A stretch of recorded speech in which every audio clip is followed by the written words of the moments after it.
Where there's been a second blast at the Fukushima nuclear plant. As of now, 11 people were injured in the explosion. The reactors are said to be intact at the moment, and officials claim that there has not been a change in the radiation level since the latest incident took place. Well, at least 22 people have already been exposed to radiation after an earlier explosion following Friday's devastating tremor and tsunami. Officials say the possibility of another blast is now unlikely. Well, people within a 20-kilometer radius of the reactor have been evacuated to safety. There had been warnings of a 3-meter-high tsunami moving towards the northeast coast of Japan caused by a strong aftershock. We're now getting reports that the alert has been lifted. Prime Minister Naoto Kan has called it the worst crisis since World War II. RT's Ivor Bennett is in Sendai, one of the towns worst affected by the huge wave.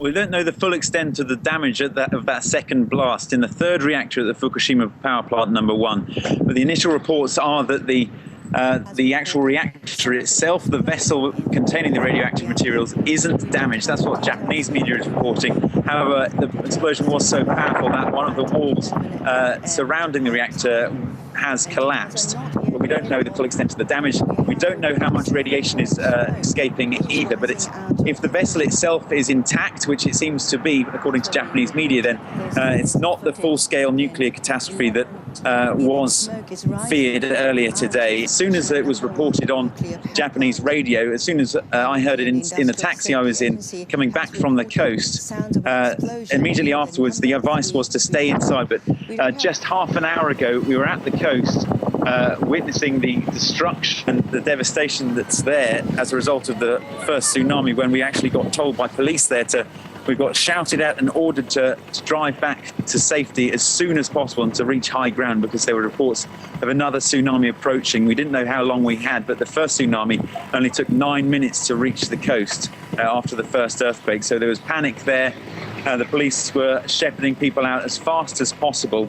Well, here in Sendai, there's panic actually on the coast. Here, the panic is being shown by people lining up outside supermarkets.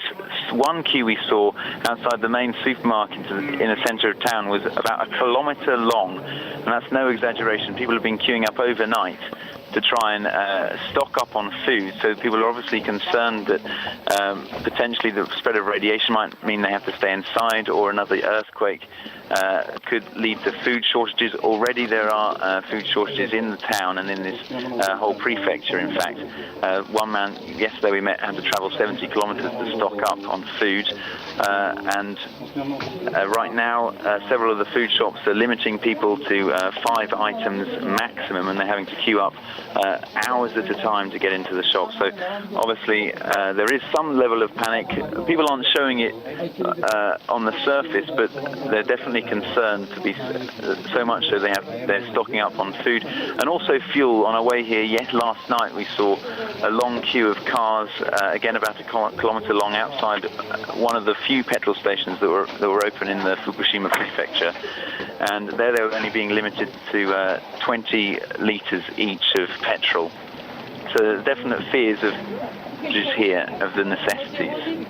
The authorities, the army, troops and police, Tokyo police even as well, are lining the streets going to the coast. They're heading people off. They're saying people can't make their way. We were trying to get there to film pictures of the devastation caused by the tsunami 3 days ago, and every sort of 200 meters or so there were police diverting us, telling us to go back. And as soon as they heard of the warning of tsunami, they were literally shouting at us and chasing us back to the center, and there were police buses picking up independent travelers there who were on foot, and other people who had come back to find their houses and try and retrieve what they could following that first tsunami, only to now find that they may indeed lose what they have left anyway.